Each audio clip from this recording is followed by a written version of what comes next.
A West Asheville woman is shaken tonight after she found surveillance video of a man with a knife on her front porch. She checked her video after noticing some of her porch furniture had been moved, and that's when she made the disturbing discovery. News 13's Caitlin Penter spoke with her about what happened. The woman says this is just one example of a much bigger problem. The woman we spoke with says after what she saw in her home surveillance video, she became concerned for her family and her neighbor's safety here on State Street. She asked us not to broadcast her name or her specific address.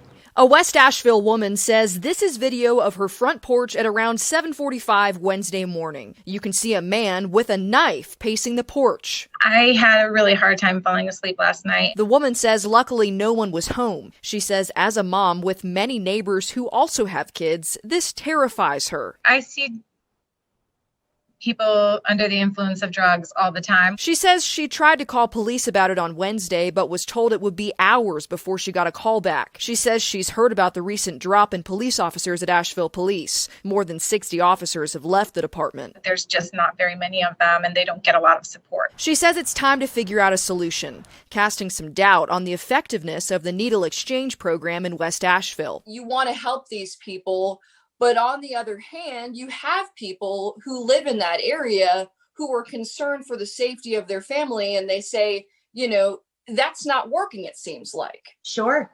And in part, it's not. Just providing a needle exchange program where people can get clean supplies and things like that isn't enough. Hassie Parsons, the founder of the Asheville Recovery Center, says she's seen a rise in addiction since the pandemic. She says when she watched the video, she felt a lot of emotions. She says she understands both sides. Whether you're a mom scared for your child's safety to go play outside, because I'm a mom too, and I'm scared. I'm an addict, but I'm afraid. You're not alone. And if you're a person struggling, no matter how old, how young, how big or small your addiction is, you matter. And there is help. Asheville police say the man in the video has been taken to the hospital for detox. At the time of this report, no charges had been filed. Asheville police declined our request for an interview about this. Private investigators drive to Biltmore Forest to serve President Trump's ex-lawyer with a $1.3 billion defamation suit. Dominion Voting Systems is suing Sidney Powell over her claims the company's machines changed votes for then President Trump to President Joe Biden. News 13's Kimberly King spoke with Asheville residents who know her. Attorney Sidney Powell, former President Trump's former attorney, was served here around 9 o'clock at her home in Biltmore Forest just days ago. Those people in Asheville who know her say she has the kind of personality you do not forget. Also, one friend told me she served as an attorney during the Enron scandal. Sidney Powell's home in Biltmore Forest had the lights on, but the residence was quiet. We had a third-party caller call into the police department regarding a suspicious vehicle. That individual there to serve the lawsuit. Powell, best known for pushing former President Trump's debunked election fraud theory in court, saying voting machines were to blame.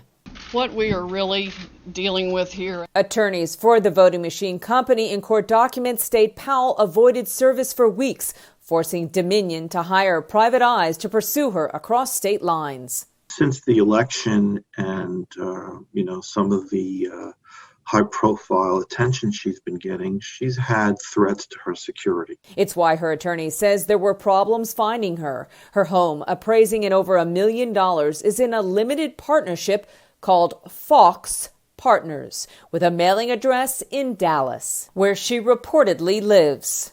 We welcome this lawsuit because Ms. Powell will now have an opportunity to present her side of the case in court. Acquaintances say Powell back in 2004 was into culture as the first board president, hoping to create a center for the performing arts in Asheville.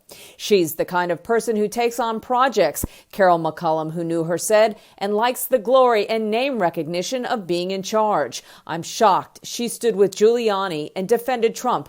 All these lies, she's saying, it's like someone who's been taken over by zombies. We asked to speak to Sidney Powell. Her attorney said he would send along that request. Meanwhile, those who know her here in Asheville and worked with her to create a performing arts center say they are following developments in the case against her closely. Counties across the state are preparing for the next phase in the state's COVID vaccination rollout plan. State health officials announced yesterday anyone working in child care or schools up to grade 12 will be eligible for the vaccine starting February 24th. News 13's Taylor Young spoke with the state health secretary about what that rollout will look like.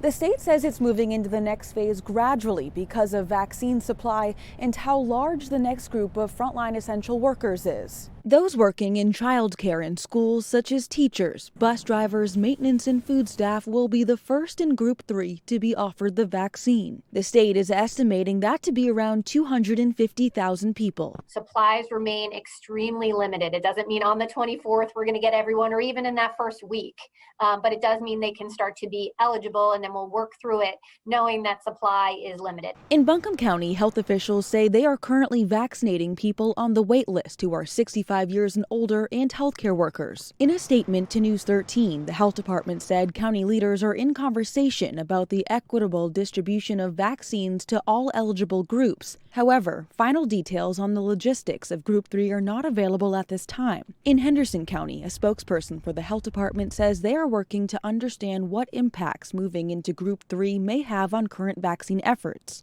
Has there been given any guidance to local health departments on how to get the ball rolling on the Group 3 vaccinations? It's the conversations we're having right now with them. So we have been developing operational guidance. Cohen says because those who are 65 years and older represent more than 80% of COVID deaths in North Carolina, that age group will continue to be a top priority to get vaccinated. It's more of an opening of doors rather than any closing of doors. So we will still continue to want to vaccinate all our healthcare workers, want to vaccinate all those who are 65 and up. Dr. Cohen says the state is putting final touches on recommendations on how to start vaccinating Group 3. She says she hopes to have that plan out within a week.